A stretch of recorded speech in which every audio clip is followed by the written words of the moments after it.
Welcome to the presentation, Win with Service, the Service Blueprint. Your strategies to prevail and win massively in business, big or small.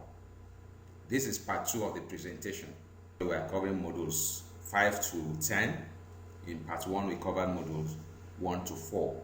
I hope you have watched and listened to the part 1. If you have not, I recommend you do that. However, this is a modular presentation, so it does not really matter where you start from. Whether you start from module 10 or you start from module 1 or module 5, it doesn't really matter. So let's get started. My name is Paul Uduk. I'm the founder of Vision and Talent, a service management consultancy based in Lagos, Nigeria. I'm a seminar leader. Annually, I conduct about 50 seminars, both open seminars and in-house seminars for companies. My clients include some of the largest manufacturing companies in Nigeria and some of the largest banks. I'm the author of several books, one of which you can see by your left there. It's called Bridges to the Customer's Heart: Common Sense Uncontested Strategies to Outsell, Outsmart, and Outcompete the Competition by doing the simple things they wouldn't do. So welcome to Service Blueprints. In this presentation, we're going to learn how to master service and become a service zealot, know how to compete with service, make your people engaged and customer-centric, and turn your customers into evangelists. Basically, these are what we covered in part 1 of the program. In this part 2, we are going to cover what to measure, then how to look for ideas in unlikely places, recover stronger when you stumble, and exploit the secret of the extras. Execute with precision, which is actually about leadership, because they say in service begins in the boardroom. Management must key into service. Management must buy. Management must drive service. That's why execution is very, very critical and important. And then finally, know the next steps to becoming unstoppable. When you become unstoppable, you become unstoppable in the market. Your products, your brand will stand out, your people will stand out, and customers will go out and really be willing to go to you to the ends of the world. So let's get started. These are the modules.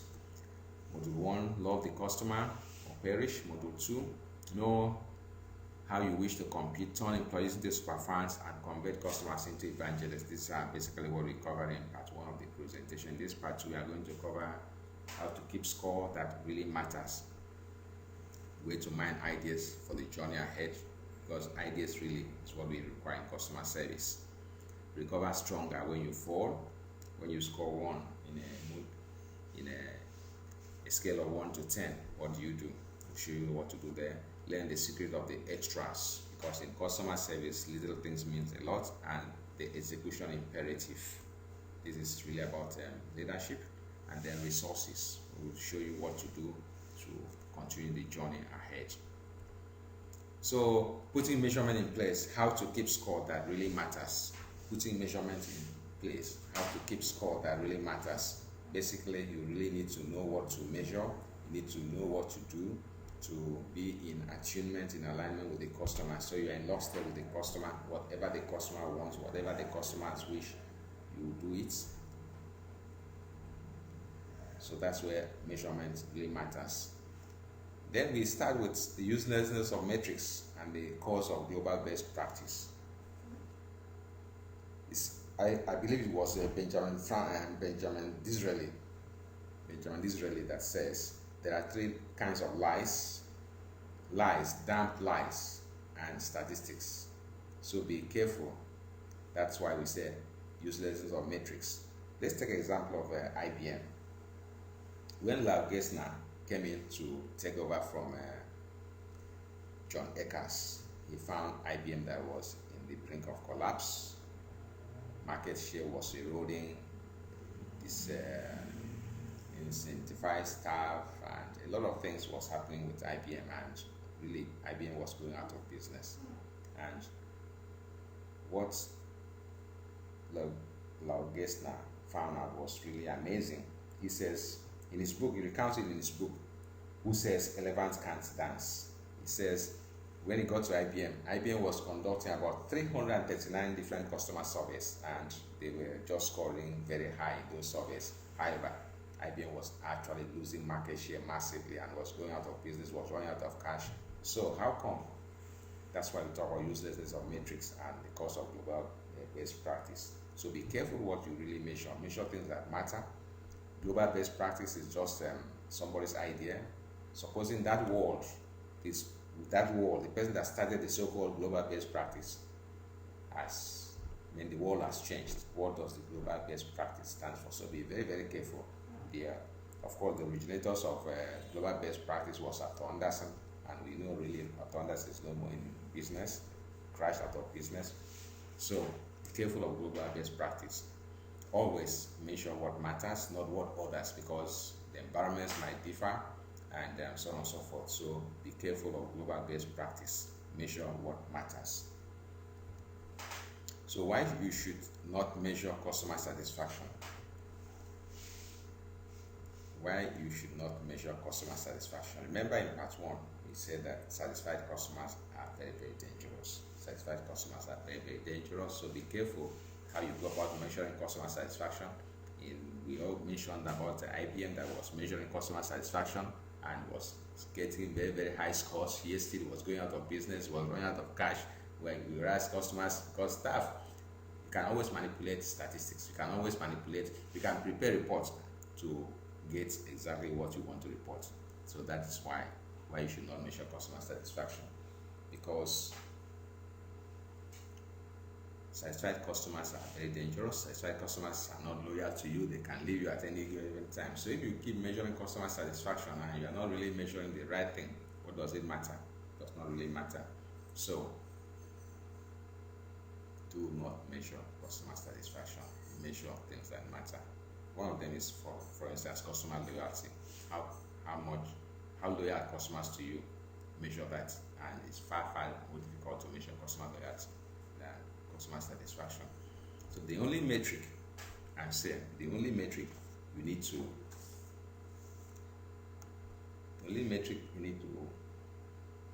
need is what is commonly called the net customer score. The net customer score. How many customers you are gaining, or you are gaining? How many are you losing in the marketplace? Net customer score simply measures the ratio of the customers you are gaining relative to the ones you are losing. That is very, very important. That is what you should measure. How many customers are you gaining? But that is the strategy that Lexus was trying to move into the high end of the car markets. That is why they carried out everything in California. That is where you have the richest Americans, I believe, in California. So that's where they actually started. Of course, they didn't use the name Toyota. Lexus is part of the Toyota group. They didn't use the name Toyota because they really wanted to set it apart, distinguish it from the Toyota, which is regarded as, Toyota is supposed to be a small vehicle, a small car, highly fuel efficient. This was not about fuel efficiency, it was about luxury. It was competing with Mercedes-Benz, was competing with Cadillac at the time. So they really went out there to find out from customers, what do you mean by luxury? Describe luxury. And from there, they now converted customer luxury, customer language, into now engineering language, using what they call Takuchi techniques. And then along the line, they started measuring how much customers they were gaining, how much Mercedes was losing, how much Cadillac was losing, and before a very short time, Lexus became the brand to beat, and that's how Lexus really captured the market to become more or less the standard in luxury and the high-end car that it is. Starting from zero, you will say that they've accomplished a lot. So your business dashboard, your business health dashboard, just like a car, where you have the dashboard, where you driving a car, you can see the temperature, you can see the water level, you can see whether you have fuel in the car. You need a dashboard. that will tell you the relevance of your technology. For instance, how relevant is your technology? The dashboard will be able to tell you, is it a technology that is already obsolete or will take you somewhere? That's the situation IBM found itself. That's the situation Kodak found itself. Instagram had come up with a way of doing pictures without needing films. Kodak was not taking score of his health. He was just looking at his assets. Be careful. What's the effectiveness of your mission? How relevant is your mission compared to the business environment that has evolved? Because the business environment is always evolving. Technology is always evolving. What is? How relevant? Your dashboard. Have you kept dashboard that shows those things? This is one critical element that a lot of companies do not do. A lot of companies don't have not even heard about the issue of dashboards, but companies that know keep dashboard, and it is critical. This is not just left to senior management alone. Every staff should have input in creating the dashboard. If you do not do that, top management might have their agendas and might not be really in tune with the agenda of the founders of the company or the entire staff. So it should be thrown up for everybody to debate and have input in.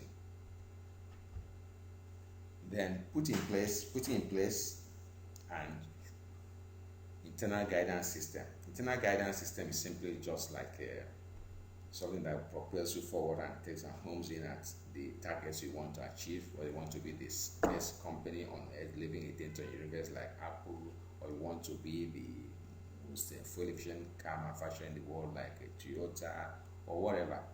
You should have in place, but it's very important that it's very, very simple. It's important that the internal guidance system is simple. Let's take an example of customer service metric. I really love what example of Stu Leonard. Stu Leonard is one of the one of the companies that found itself in the Guinness Book of World Records because of the average sales they make per square meter of their shop. They won themselves into the Guinness Book of World Record. Their strategy, their service rule is very, very simple, and they have just two rules. Rule number one is the customer is always right. Rule number two, if the customer is ever wrong, refer to rule number one. So they really put customers in the center of their universe. That is the internal guidance system. So there's absolutely no doubt in anybody's mind. There's no doubt in anybody's mind what the company stands for. So it's not just a rhetoric, it's not something you write on a vision on the wall and the staff go ahead and do whatever they like. It is very, very simple. Rule number one, the customer is always right. Rule number two, if ever the customer is wrong, refer to rule number one. Very simple, straightforward, internal guidance system. Do you have such in place in your company? Think about it. So module 6, we look at how you need to mine ideas, mining ideas for the journey ahead. Don't forget, in customer service, we say it's a journey, it's not a destination. You cannot really arrive. As a good wine, you have to keep improving by the day, and wish yourself a good journey. So how do you mine ideas for this journey? How do you mine ideas for the journey? The first place to start is with your employees. Your employees they meet the customers everywhere. In a typical year, the CEO might not even meet a typical customer. The CEO is in the penthouse and so on and so forth. Well, of course, most CEOs do go out these days. But as we are employees, we underrate. A lot of companies underrate what their employees know. A lot of companies. Let's take an example of @Fry, which is, this is a very, very big story, has been in the customer service literature for many years. How @Fry was a staff of 3M company, and it was really the person that came up with the post-it notes that we use now as, who would live without a post-it note? Those yellow sticky notes, we call it, in those days. @Fry was really a staff of 3M, and was in the choir. I was trying to look for a bookmark to keep in his choir book. Somehow the paper he put there kept falling off. Kept falling off. So he needed to do something about it, and he started doing something about it, and that's how the post-it notes came about. So supposing the management did not really buy into the idea, they didn't ask him, they didn't give him the opportunity to find out if the idea would work, there would have been no post-it notes. And if you know the amount of millions that post-it note has added to the bottom line of 3M, you'll be able to really say, yes, it's a very, very good idea. It's very, very important that we always ask our employees what they know. What do our employees know? You find ways to asking them, you find ways of finding out from what they know. It's something that you need to think about. Why you need just one idea to win, the unexpected sources of your next best idea. Well, we are just finished talking about a fry of 3M. Over the past, since 3M, since post-it note was invented, it has added more than $1 billion to the bottom line of 3M. So just one idea. You do not need 10 ideas, you do not need 5 ideas. You need just one idea to excel. The the more ideas, because it creates focus for you. The more ideas you have, the more your resources will be expended in different directions. So you need just one idea. Focus on that one idea, and which takes us to just the next slide, which we say why you need to be a porcupine in the land of foxes. Companies chase so many ideas at the same time. Companies chase so many ideas at the same time, just like foxes. A fox goes left, right, and center, running up and down, and with the porcupine, just like the tortoise, highly concentrated. The fox, of course, always trying to eat the porcupine, and the fox knows a lot of things, but the porcupine knows just one thing. The porcupine knows just one thing, and that one thing is how to survive a fox attack. How to survive a fox attack. So that focus is very, very important. Do not try to be jack of all trades. You are here and there, everywhere, and a rolling stone does not gather any moss. So think of what one idea, what one thing you can excel in. What one thing can you be excellent at? Look at that and focus on that. Look at the example of Apple, which we keep repeating and repeating. It's a global, excellence. It's just the yardstick for global excellence. Apple. It's not the biggest in the world. But look at their market capitalization today at $483 billion. It's bigger than even ExxonMobil. It's bigger than IBM. It's bigger than General Electric. But because they focus on just one thing. Apple focuses on design. Design only. Steve Jobs made design the core of his strategy from day one. From Apple to Apple up to the iMac and so on. Design has always been the core of Apple's strategy in competing. They're not trying to be the best company on earth, but they try to be the best in terms of simplicity of use, in terms of elegance, in terms of beauty. So people are willing to die to get Apple products, and they have enormous fans all over the world. People are willing to line up for 6 hours to get Apple products. Which other company on earth does that? So be a porcupine. Focus on one thing. Focus like Apple focuses on design, elegance, beauty of their product design. And Steve Jobs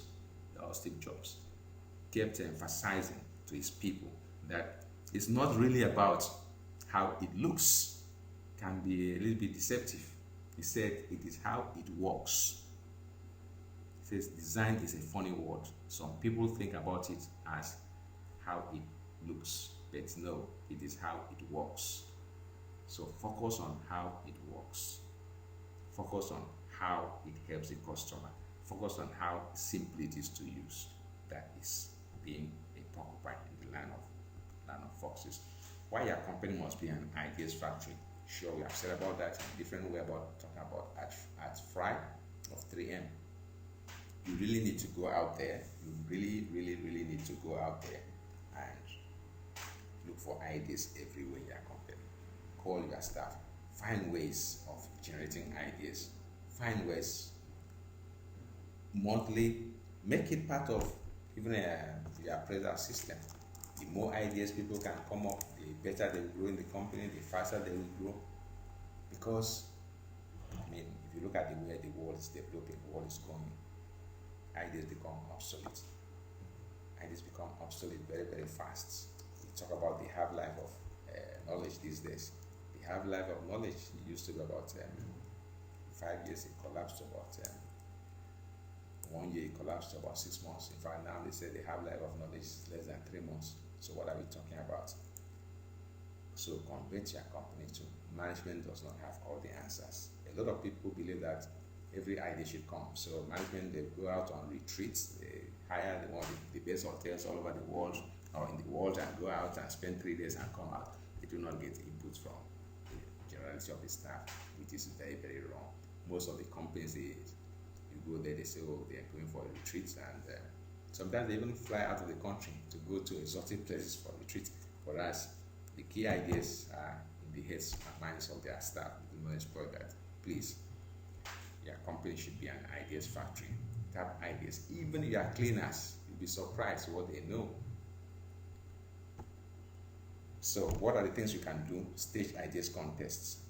Stage ideas contests. Of course, in manufacturing, we talk about rapid prototyping. Do not wait for it to be perfect. Roll it out. Roll it out. Roll it out. Rapid prototyping in your future. If you wait for your products to be perfect, you can always make corrections. You can always redefine it. You can always redesign it. You can always let it be tested in the marketplace, because that's where ideas should be tested, not with your design team, your R&D people wasting time, and then some other company will leapfrog you. Stage ideas contests now and then. Stage ideas contests with people in different parts of the world. If you're a global company, you have facilities in Asia, you have in the Americas, you have in Europe, you have in Africa. There's ideas. Let people from different locations come up with different ideas, and then you have the final contest and so on and so on. And you'll be really amazed at the type of ideas that staff can come up with. If you just believe that the ideas should come from the CEOs or C-level people, you'll be making a very, very huge mistake. So rapidly we move to module 7. And in this module we are looking at service recovery. Service recovery. What to do when you score 1 on a scale of 1 to 10. You score only 1. You have flunked it. You have failed massively. What do you need to do? Well, customer service, we keep emphasizing, it's not about a destination. It's not about perfection. Customer service is not about perfection. Customer service is not that you will not make mistakes. Customer service is not that you will not fail. You fail. In fact, the more you fail, the better. Because you now know what does not work. You know what does not work. You know what does not work by failing. If you do not take risk, you will not fail. Try. And so how do you recover when you fall? Customer complaints as a competitive weapon.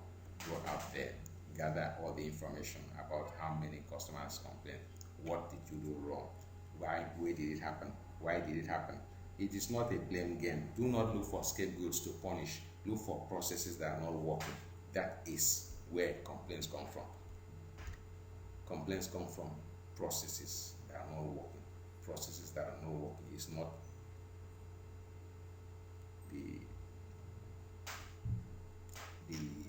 key founders or the originators of this movement, the total quality movement, the founding fathers, Deming, Duran, Tom Peters, and so on and so forth. They kept emphasizing the need for that quality starts where. Do not punish the message bearer. Do not punish the message bearer. Why is what caused it? And so on. That is, you really need to dig deep to the root causes. Look for the root causes of failure. Look for the root causes, because a complaint is basically a failure. So when you fail, do not look for scapegoats to blame. Look for the root causes. Once you get the root cause, and course, there are many methods of looking for root causes. Keep your customer pipeline wide open. Keep it wide open. Do not look at various ways that, all sorts. Some people, some companies have complaints, they have ideas basket or boxes. Put complaints there. Make it easy. Have ways that the customer can even call the CEO. What you have in most companies, you hardly can reach senior people in most companies. You hardly can. You cannot. You do not have email addresses that you can write to complain, even though you can say contact us, but getting to contact them. You do not want to hear bad news.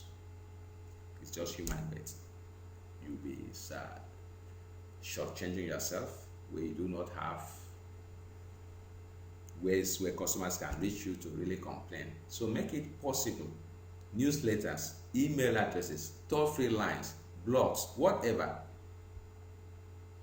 Keep it wide open so that customers can really reach you, because the wider the spectrum of customers you can hear from.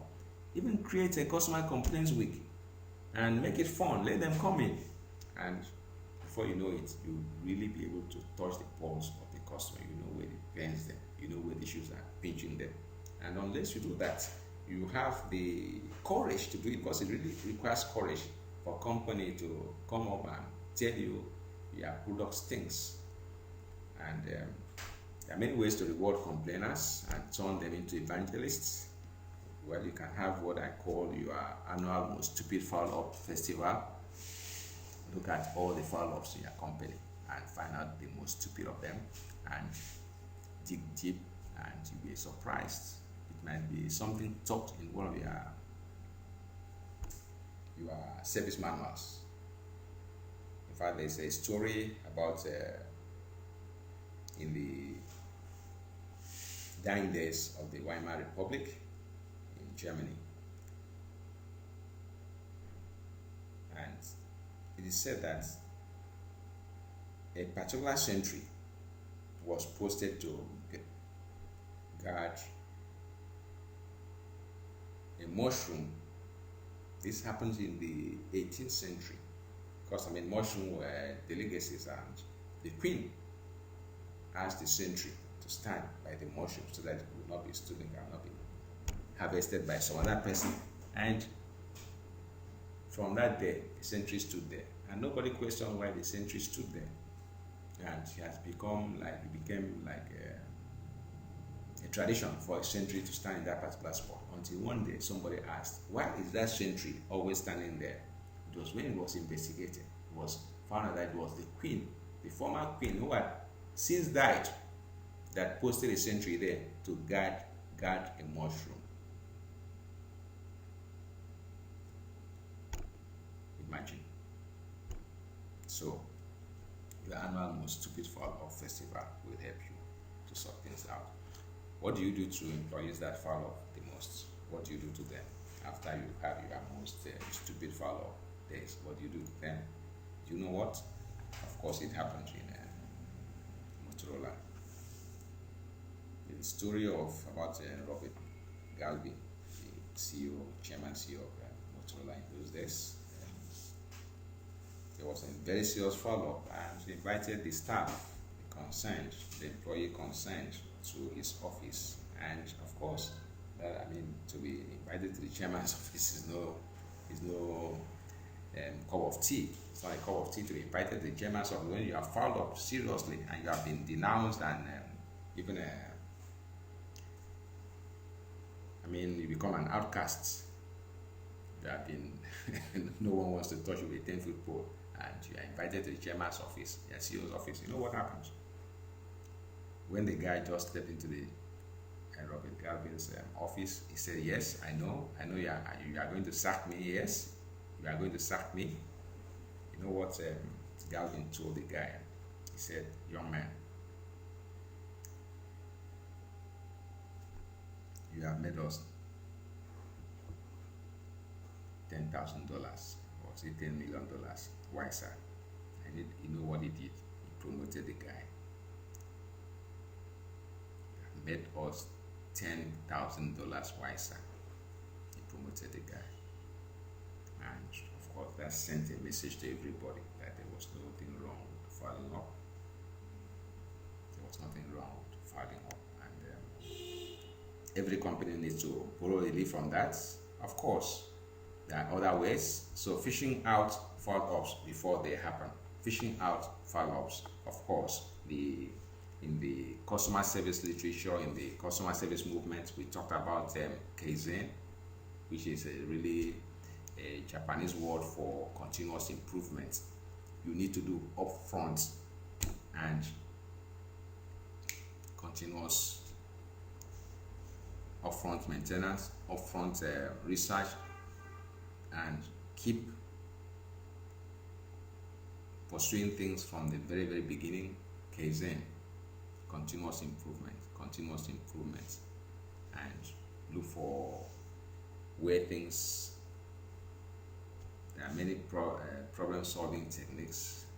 The fishbone diagram. I mean, we need to go into details of all those things. So, fishing out, fishbone diagrams, fish out where things are likely to happen before they actually happen. That is the way that you'll be able to solve problems before they happen, before the things leave. In fact, in Japanese, I mean, these are stories that in Japanese manufacturing settings, every staff is in the assembly plant is allowed or empowered to stop the assembly line to correct any flaw he might experience before things move to the next manufacturing level or manufacturing stage. So what you do, you punish your staff because they make mistakes, or do you empower them the more? Punishing them might be an easy way out. It's very, very risky and short-term solution. You really need to go out there and empower the staff, make them know that to follow is human and to forgive is divine. We need to, as senior management, we must always forgive those people that follow up and put processes in place that detect follow-up before they actually happen. In standing out from the crowd, little extras that make the huge difference. How do you want to stand out from the crowd? How exactly do you want to stand out from the crowd? It cannot be all things to all people. We have already said that. It cannot be all things to other people. You have to serve. I mean, you have to really choose the market niche, the target customers you want to serve very, very clearly, and go out there and serve them. So that's where the literary extras that will make a huge difference come. So first is, who will cry when you die? Who will cry when you die? What are you unequivocally known for? What are you unequivocally known for, or unequivocally known for? That every staff in your company, every employee must have a particular area they excel in. Go out there, put in place performance management system. Ask that one question: who will cry when you die? Of course, this is the title of a book by Robin Sharma, Who Will Cry When You Die. But that is what you need to do. Every employee should have his core area that is known for. Who will cry when you die? Who will miss you the day you are not in the office? Which customer will, this is very, very important. If a customer, if a staff, is not contributing, there's no need putting a staff in the payroll. So that is one question you need to ask. Who will cry when you die? What is everybody contributing? If you cannot unequivocally find out crystal clear what each and everybody is contributing, please you really need to find out why somebody is on the desk and in the payroll. Create many moments of wow. Create many moments of wow. Moments of wow. It's just moments that blows the customers away.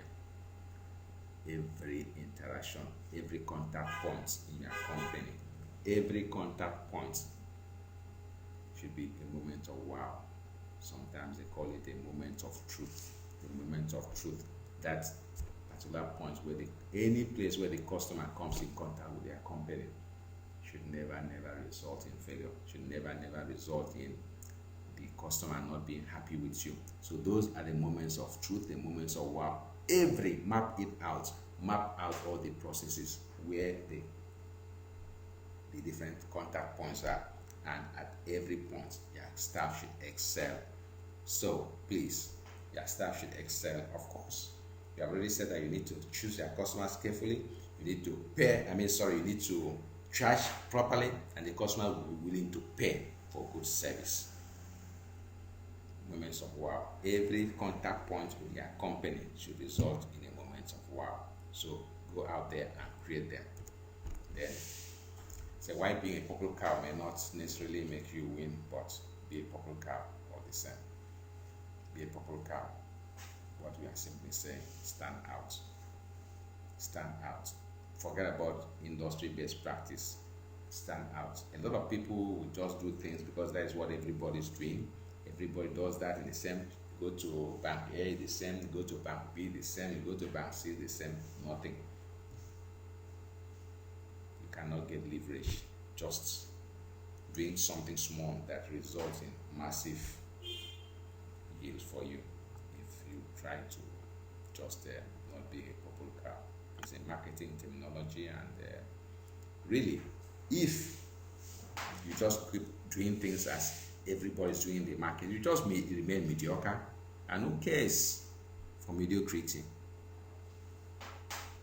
You just remain irrelevant, and the fact that you are still hanging out there does not really matter. You are a cash cow and so on and so forth. But if you are really a purple cow, you are somebody that stands out from the crowd, you are known for something. What are you unequivocally known for in your industry? Are you the purple cow of notes in your industry?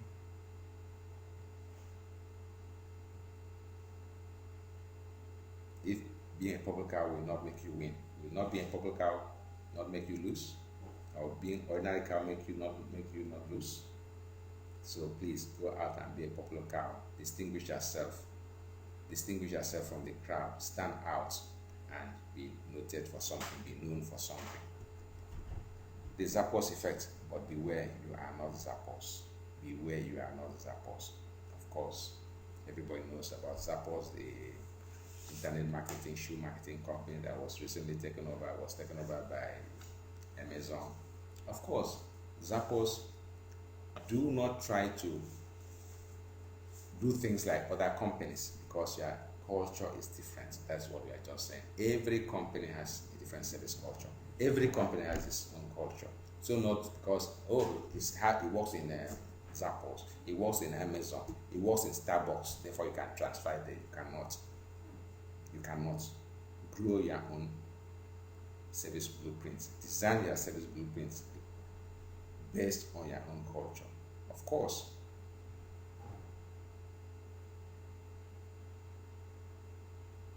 the goal is the same. The goal is the same, to leave the customer very, very happy. We call it the wow state. That's the goal.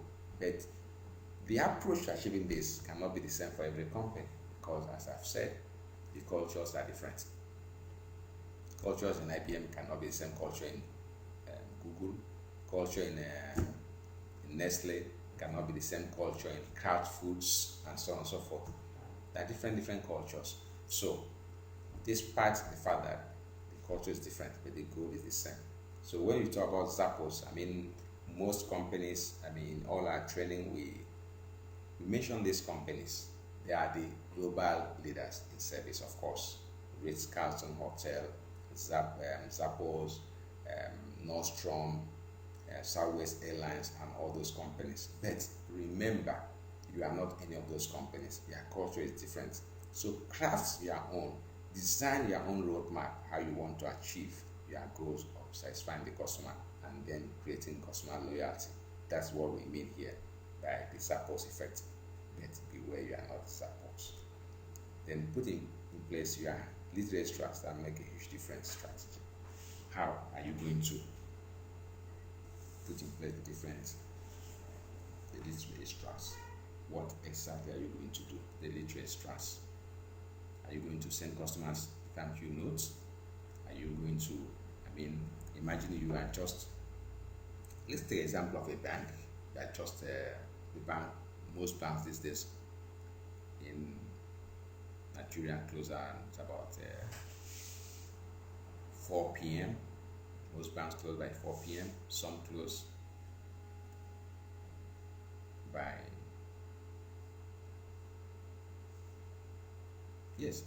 most banks close by 4 p.m. Some close by, assuming, it's 4 p.m.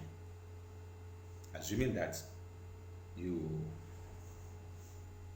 the staff is, let me say the gate man is just about closing the gate, and you are just by the gate. He says, sorry, it's 4 p.m. Cannot allow you in, just because you are 30 seconds late. You are 30 seconds. Most banks do that. They will not. But the best banks, the service staff seeing you coming will wait for you to come in before closing the door. That's the hallmark. The little extras. Is the rain falling? Do you have umbrellas for your staff? Do you have umbrellas for customers that come in a rainy day? When most banks, the so-called new generation banks in Nigeria started initially, most of them had, if you go there when it was raining, you'll be sure to get umbrellas. But today, all those umbrellas have disappeared. So you are home as far as these are the literary extras. So when we talk about going the extra mile, what do we really mean by going the extra mile? It's things like that. Having umbrella available on a rainy day. Why? How much is an umbrella? Less than $3. Why can't you have it in all their branches? And then as customer comes in, somebody walks down and assists the customer into the banking hall or whatever. The little extras. What about replying letters? Most companies don't reply letters. Most companies don't reply their emails. Little extras. There's no place to complain. If you send complaint, they will tell you service guaranteed. When it comes to claiming that guarantee, you can never get it. The little extras put in place. Little extras can make a huge difference. Put in place a strategy to ensure that customers can see their little extras and can claim it. So let's quickly move to making it all sustainable. The execution imperative. Here we are really talking about the leadership imperative, because it's leadership that really enables execution. Without leadership, there will be no execution. There will be no performance management. There will be, no scorekeeping. You really need to keep scores. So, how do you do it? Deming, Duran, all of them kept emphasizing that quality, customer service, excellence starts in the boardroom. So customers must,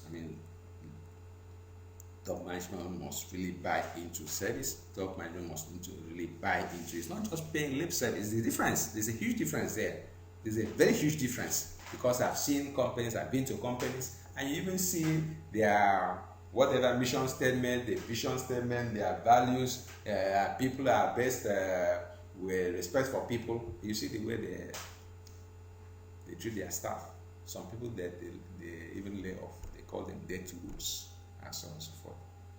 So making it sustainable, it goes beyond paying lip service to these things, attending seminars. Some of them even go travel to Harvard, to Wharton to attend seminars on quality service. But when it comes back home, you do not get what you really deserve. So let's look at how to make it all sustainable. The template there shows you that definitely two dimensions there. The execution dimension. So if your strategy is right and your execution is right, of course, you expect joy. Right strategy, right execution leads to joy. The opposite, wrong, page. Wrong right leads to just pain. Wrong right leads to just optimal, suboptimal performance. So you must keep calibrating your strategy and execution. And if you do it right, of course, you will really win. The question is always asked is, are leaders made or born? Are leaders made or born? I say, make your own leaders. A lot of people do not bother to grow their own leaders. They go out and poach, call it poaching, call it headhunting, and bringing people from, and you take those people, right? Of course, there's nothing wrong with headhunting, there's nothing wrong, but it's very important that you grow your own leaders. Companies like Procter & Gamble, companies like General Electric, I mean, these are some of the best companies to work for on earth. And of course, they are not glamorous as the internet IT companies, but these are some of the best companies to work on earth. They still grow their leaders. They do not joke with grooming leaders. So you just go out there and don't spend money to train your people. You just go and hire people already trained by other companies, and by the time they come in, the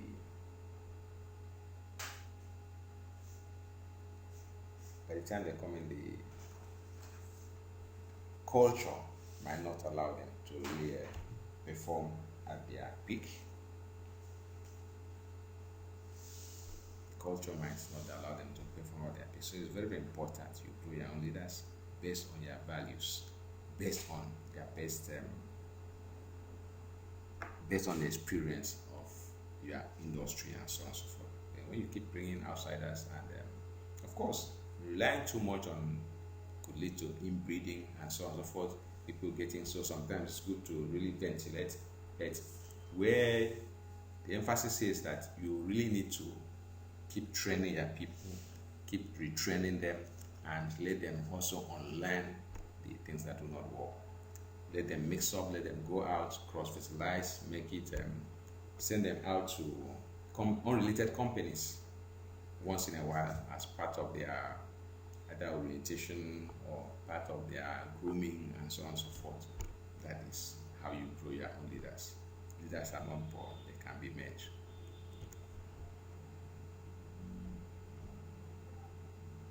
While leadership mantras, of course, they are everywhere. Leadership mantras. People are our best assets.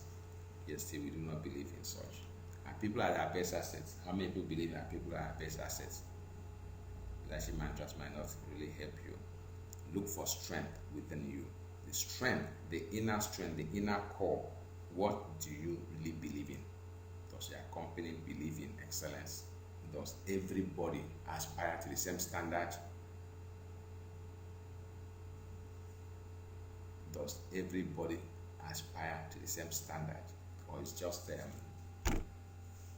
fly by night and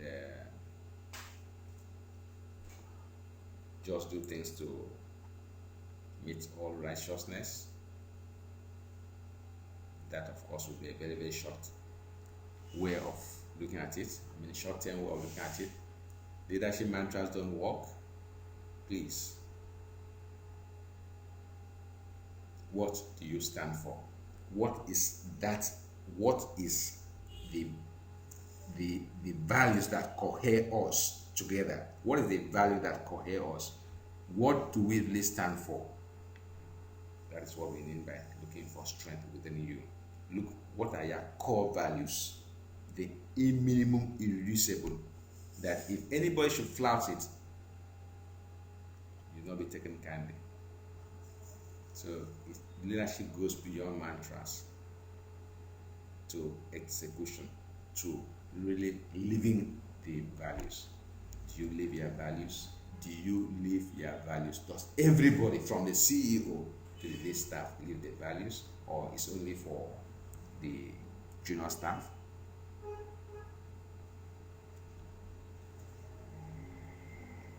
Years back, there was one of the one of the CEOs, very senior CEOs in the industry, in the banking industry. He promoted himself, contrary to, in fact, did not consult the board. Did not consult the board when he promoted himself. And of course, the chairman said he couldn't do it, and it became an issue, which led to the resignation of the chairman. And within a few short years, the company, of course, collapsed. And the CEO ended up in prison. It is just an extreme case. It's just an extreme case. What we are saying is that everybody should live the values of the company. And, well, beware of Harvard-trained managers masquerading as leaders. Well, beware of Harvard-trained managers masquerading as leaders. Well, this is just Harvard is just a metaphor. Harvard is just a metaphor. And what we are really saying is that recruit right for sustainable growth. So recruit right for sustainable growth. High qualification. Just using Harvard as a metaphor for high qualification. It's not just about high qualification. There's nothing wrong with a PhD or MBA and other higher qualifications, but don't be lured into believing that high qualification equals high performance. High qualification does not lead to high performance. I've seen it played out over and over and over again. Beware resumes where the candidate claims he or she accomplished great feats all alone. No person, no one accomplishes anything alone. Teams accomplish results. Nobody accomplishes anything alone. Teams accomplish results. Of course, the CEO will always claim the credit. He's the personification of the company. So if Apple does anything right, of course, it's Steve Jobs that will claim the credit. If Microsoft does anything right, of course, but no one individual. Because we are talking about massive organizations, big, massive organizations. So teams accomplish results. What has the candidate achieved before? So do not just go beyond the resumes and dig deep through competency-based interviewing techniques to really unearth what a staff can do. To do not just believe on CVs alone. CV stands for curriculum vitae and resumes. Dig deep to really find out what a staff can do before you bring in. That's why I said beware about trained managers, masquerading as leaders. So it's just a metaphor that you should recruit right. Yeah, recruitment, because achievement depends on the right recruitment. If you bring in a wrong person, of course, you will be sub-optimization, sub-performance. So recruitment selection is very, very critical in achieving results. All right, so we said the best leaders have no titles. Best leaders have no titles. You must have heard about the book, The Leader Who Had No Title. The Leader Who Had No Title by Robin Sharma. And really, just as a repeat of what we have said and keep saying, keep growing leaders. Leaders should be, if you are a 10,000 man company, you should have 10,000 man leaders. Everybody should be groomed to become a leader in your company. And as someone said, a leader takes people to where they want to go. A great leader takes people to where they not necessarily want to go, but where they ought to be. That is the spirit. Every person in your company should take the company to where it does not necessarily want to go, by being able to diagnose the environment, being able to interpret the environment. What signals are we getting from the environment? Where are we getting stuck? How do we wriggle ourselves out of the rut? A lot of companies that collapsed was simply that they were too comfortable in their comfort zone. They were just too comfortable, and the management was not listening. Management was not listening. How did they? I mean, all the companies that became leaders in their various fields, why were they not able to reinvent themselves? Why were they not able to reinvent themselves? Because we were too comfortable with success.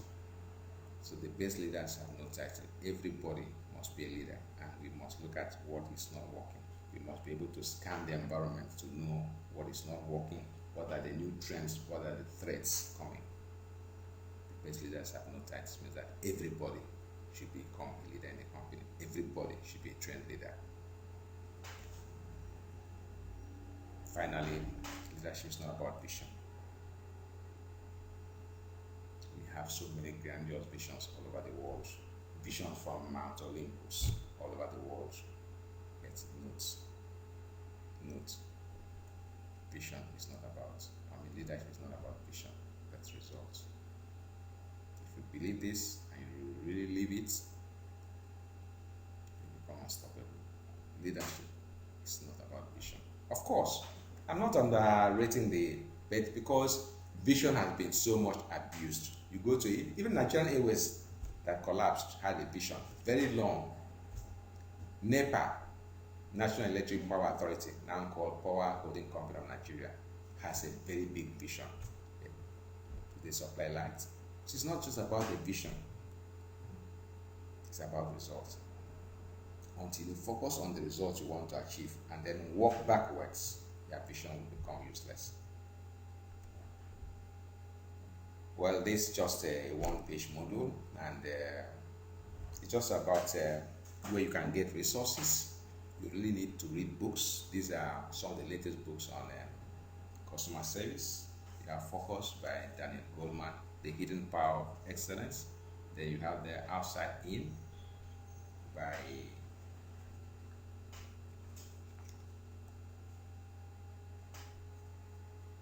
Carly Manning and Kerry Bodin, and of course in the middle there's Bridges to the Customer's Heart.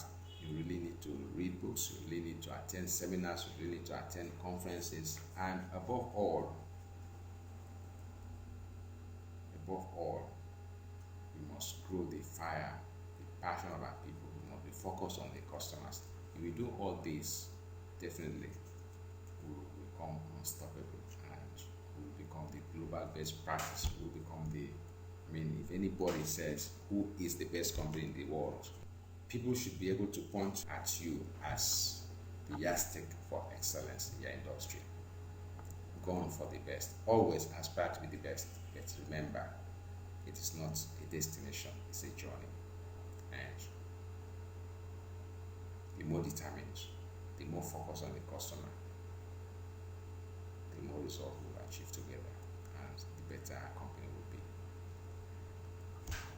Go out there and become the best that you can be for the customer. Thank you very, very much for listening, and I encourage you to go to the resources that we have highlighted there to further equip yourself, and the sky will definitely be your limits.